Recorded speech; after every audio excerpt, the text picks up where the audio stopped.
Eu fiz um vídeo sobre Jones Manuel, o demiurgo, que, para minha surpresa, superou mais de 14 mil visualizações. E com esse tanto de visualização também vieram vários comentários. E desses comentários a gente teve alguns elogios, vários comentários sobre os conteúdos do vídeo, questionando ou até reforçando pontos, mas também muitas críticas à pessoa do Jones, que o fato do Jones ser um comunista desqualifica completamente então a possibilidade dele ser assunto de um vídeo. Isso é um pouco pior, porque o vídeo nem era sobre o Jones só reagiu a isso no Twitter. O assunto do vídeo era Demiurgo. Mas dessa mesma maneira, outros vídeos também receberam esse tipo de comentário. As pessoas, em vez de questionar os argumentos, os conceitos, as ideias dos filósofos, questionam os pecados dos filósofos. O Heidegger era nazista, o Rousseau foi sexista, o Platão foi o primeiro eugenista. Como eu sou professor de escola pública, e esses nomes estão todos no currículo escolar, ou seja, estão sendo passados para os adolescentes, estão corrompendo a juventude, então fica a questão, devemos jogar fora filósofos que fizeram merda ou que tiveram ideias péssimas?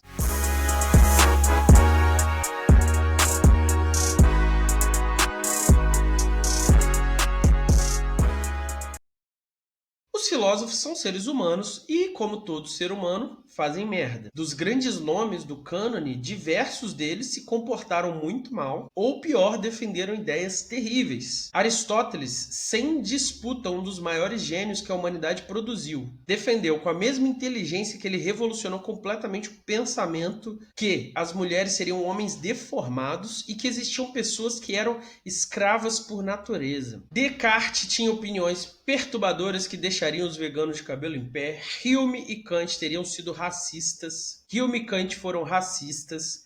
Hegel teria desprezado os povos africanos, enquanto Nietzsche teria desprezado os fracos e doentes. Mill era a favor do colonialismo, Fanon foi homofóbico, Frege antissemita, Schopenhauer e Rousseau sexistas, com esse último tendo ainda abandonado seus filhos. A lista é grande e seria só o começo. Se eu fizesse um vídeo inteiro sobre isso, eu ia ficar aqui horas. Então o ponto é, eles são gênios, revolucionaram o pensamento, mas eles também possuem falhas morais e intelectuais sérias. Então a gente está falando aqui da forma como eles agiram e das ideias que eles defenderam. Então, dentro dessas obras e dessas biografias, algumas de suas visões ou foram completamente falsas, ou eram infundadas, baseadas em preconceitos, ou seriam até mesmo prejudiciais, porque serviriam para justificar práticas terríveis. Como é que a gente deve responder a esses filósofos brilhantes que fizeram essas coisas? Vou falar algumas visões e depois o que eu acho que é o melhor. A primeira abordagem é distinguir o filósofo das suas proposições. Os filósofos não são idênticos às suas filosofias. É claro que alguns pensamentos que a pessoa tem vão revelar algo sobre o caráter delas, mas não necessariamente o caráter delas influencia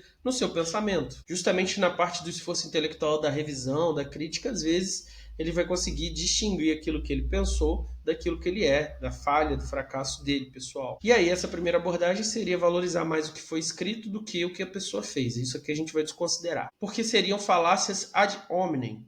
É a falácia do ataque pessoal. Então, em vez de atacar a ideia, eu estou atacando quem falou. O Rousseau famosamente abandonou os seus filhos e escreveu uma das obras seminais sobre pedagogia e sobre a infância. E aí a gente descarta essas ideias sobre a infância como algo precioso?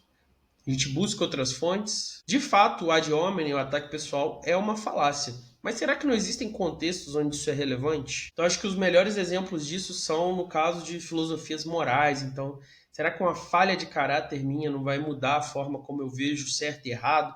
E isso vai impactar na minha argumentação? E outro problema também é o problema da hipocrisia. Então, eu falo para você que você tem que comer com déficit calórico para emagrecer. E eu tô aqui, ó, mandando ver. Isso seria uma hipocrisia. Eu tô dizendo como você deve viver, mas eu não vivo assim. Será que não é relevante o ataque pessoal nesses casos? Outra abordagem é distinguir entre ideias maiores e ideias menores.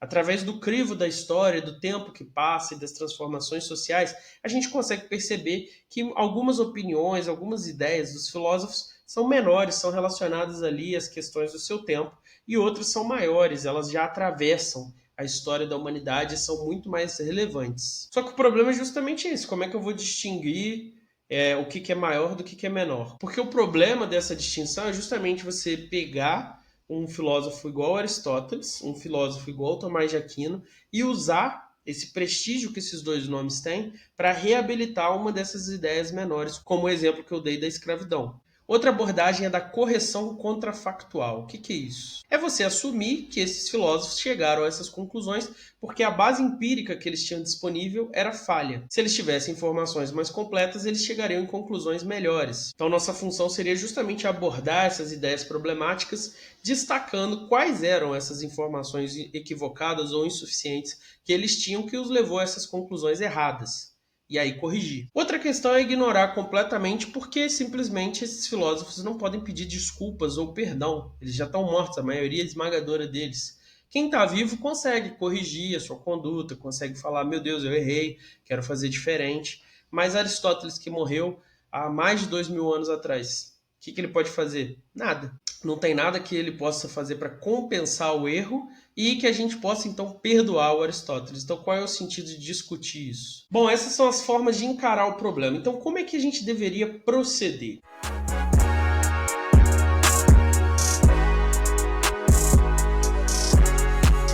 Acho que a primeira postura é aceitação. Pegar o que é bom e ignorar o que é ruim. A verdade é que todos nós somos falhos, tanto em pensamento quanto em ação. Se isso é verdade para a humanidade como um todo, então por que a gente vai ignorar um ótimo livro, uma ótima obra de um pensador? Que é nada mais, nada menos do que humano. Então vamos pegar o que é interessante, o que é positivo desse pensamento, aproveitar, reciclar, usar isso para melhorar nossa compreensão da realidade. E o resto a gente lança lá uma nota de rodapé explicando, deixando claro o que é o problema ali e pronto. Vida que segue. Isso é especialmente bom quando as obras relevantes, as obras interessantes, elas não têm nenhuma conexão com as ideias ruins. Só que como eu disse sobre as notas, não é sobre fingir que o cara era perfeito, não. Deixa claro que tinha erros, tinha problemas, por que aquilo é um problema. Senão as pessoas vão começar a consumir os pensadores do passado, achar que era tudo maravilhoso e vão aceitar tudo que está sendo falado ali. Não é sobre isso. É claro que certas falhas, como por exemplo no caso do Heidegger ser nazista, são um pouco graves demais para a gente ignorar. Só que essa resposta também tem certos limites, porque certas falhas de caráter são realmente muito grandes para você ignorar. Afinal, você não quer que as pessoas tomem um determinado ser humano como um papel, como um exemplo e sigam eles até as últimas consequências. Mas a verdade é que a partir do momento que ele escreveu, que ele fez a conferência, aquilo virou uma obra independente.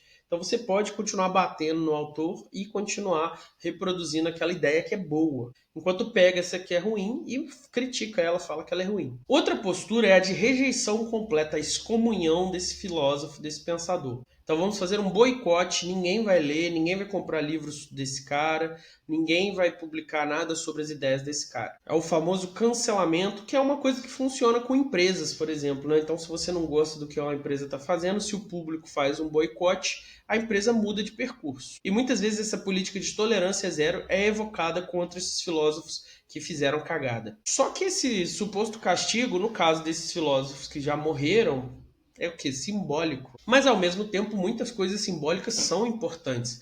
Então as pessoas que foram atacadas por aquele comportamento ou por aquela ideia daquele filósofo, elas podem se sentir reconfortadas em saber que ele é mal visto, que ele é criticado. Só que se a gente pensar a história do conhecimento como uma história de acumulações sucessivas, de novas perspectivas, novos argumentos, novas definições, refinamentos dos problemas, isso é praticamente impossível. Ele já deixou seu legado, a gente esconderia isso só para isso ressurgir anos depois. Não sei se dá para fazer uma coisa assim. Porque você criaria uma situação meio rei da noite lá no livro. Um rei da patrulha da noite que ninguém sabe o nome, ninguém sabe o que aconteceu. É um buraco na história. Não sei se dá para executar uma coisa assim. E isso criaria uma deficiência na filosofia futura, né? Muitas das novas filosofias que surgem são justamente criticando filosofias e pensadores anteriores. O melhor discípulo de filosofia é aquele que questiona o próprio mestre. E aí você vai excluir isso da história da filosofia, você não vai permitir esse processo de crítica, de reavaliação, de adaptação. E essa deficiência também atrapalharia a nossa compreensão dos pensadores que vieram depois e que leram esse cara que a gente excluiria da história da filosofia. Então ia empobrecer em cadeia. E eu acho que o último ponto e mais relevante é que não sobraria ninguém quase, assim. Quantos filósofos seriam completamente cancelados? Muitos. Outra abordagem é a apologética histórica. É você falar assim, não, ele era um homem de seu tempo, a gente tem que julgar essas ideias pelo comum ali da época dele. Muitas coisas que hoje nós consideramos abomináveis, antigamente eram consideradas normais. E aí a gente não precisa abrir mão de considerar, por exemplo, a escravidão algo abominável, mas aí a gente vai fazer a ressalva. Não, lá na época do Aristóteles ele achava normal porque era o costume dos povos, só que isso é um absurdo por causa disso, disso, daquilo. A ideia é que, dados os padrões sociais da época, dado o que se sabia da época, ele fez ali o melhor que ele podia. O problema dessa resposta é justamente o fato de ser filosofia. Se fosse política, que é a arte do possível, você fala assim, não, ele teve que aceitar a escravidão porque ele era um político. Mas o filósofo, uma das tarefas do filósofo é justamente pensar como as coisas deveriam ser. Então, como é que o Aristóteles não pensou que as coisas deveriam ser diferentes e que as pessoas deveriam ser consideradas todas iguais e livres? Isso foi um erro mesmo filosófico dele. Então, não sei se essa abordagem funciona para a filosofia. Se a filosofia é sobre criticar e questionar os nossos pressupostos, eles falharam aí.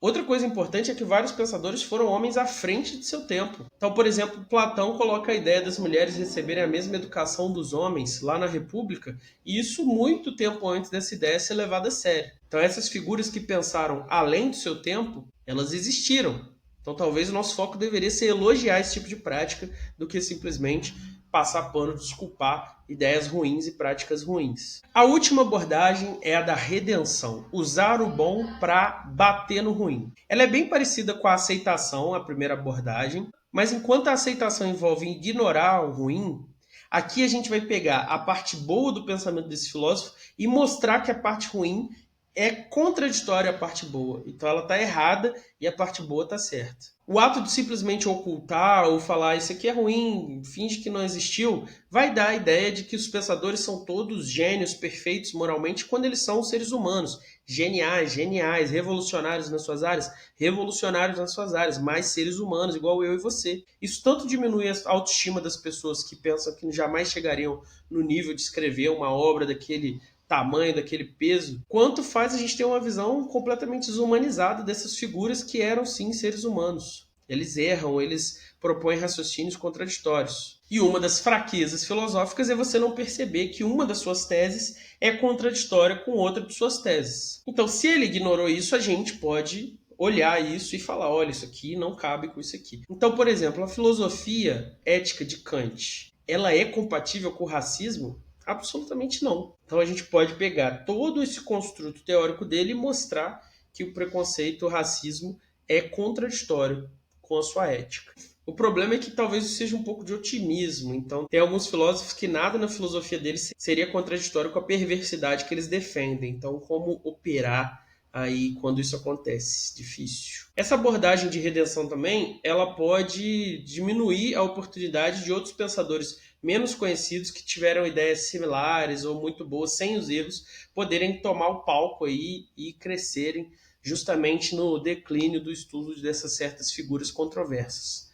Então é um outro problema possível. Bom, e o que eu acho? Eu acho que essa última abordagem é a melhor. No caso dos filósofos, que as ideias deles não são incompatíveis com as perversidades que eles defendem, aí a gente tem que fazer a crítica, mas pegar o que é bom da filosofia deles. Porque a gente está discutindo aqui ideias. Apesar de fofocar ser bom, isso aqui não é um canal de fofocas filosóficas. É um canal de divulgação filosófica, de ideias filosóficas. A gente vai falar dos aspectos pessoais, biográficos das pessoas, sim, porque isso é parte da nossa compreensão dessas ideias. Mas o que é importante para a gente aqui não é se o Rousseau abandonou os filhos ou não. É se o Rousseau, no Emílio, criou uma concepção de infância que revolucionou completamente a forma como nós vivemos a nossa vida, como nós encaramos nossos filhos, como nós lidamos com a educação. Isso que é verdadeiramente relevante. E aí, no caso de ideias como a da escravidão do Aristóteles, a gente tem que pegar, entender essas ideias e criticar, questionar, mostrar que elas estão erradas. E se, por exemplo, uma ideia boa tiver um pressuposto ruim, a gente pode tentar reformular essa ideia, adaptar essa ideia para preservar o que é bom e jogar fora o pressuposto ruim que estava aí nos entravando no nosso uso dessa ideia. Esse tipo de comentário, eu nem sei se eu deveria responder. Eu respondo porque o canal é pequeno e eu preciso de engajamento. A verdade é que nem faz sentido. Para que eu vou responder a isso? Eu não sou amigo do Rousseau, não sou amigo do Heidegger, não sou amigo do Aristóteles. Acho horroroso o que eles fizeram, acho terrível essas ideias que eles defenderam. Mas o que é importante para mim é a teoria das quatro causas. É o conceito de infância. É a ideia de ser para a morte. Isso que é importante. As ideias revolucionárias, as questões bem colocadas, os argumentos bem feitos. Isso que eu acho que é importante, é isso que eu pretendo expor por aqui. Se você gostou, curte, comenta e compartilha. Comenta aí quem é o pior filósofo, o pior ser humano que você já teve o desprazer de estudar na sua vida. E eu vou ver se eu tento fazer isso aí nas próximas semanas, pegar esse argumento da escravidão do Aristóteles e mostrar o que tem de errado nele.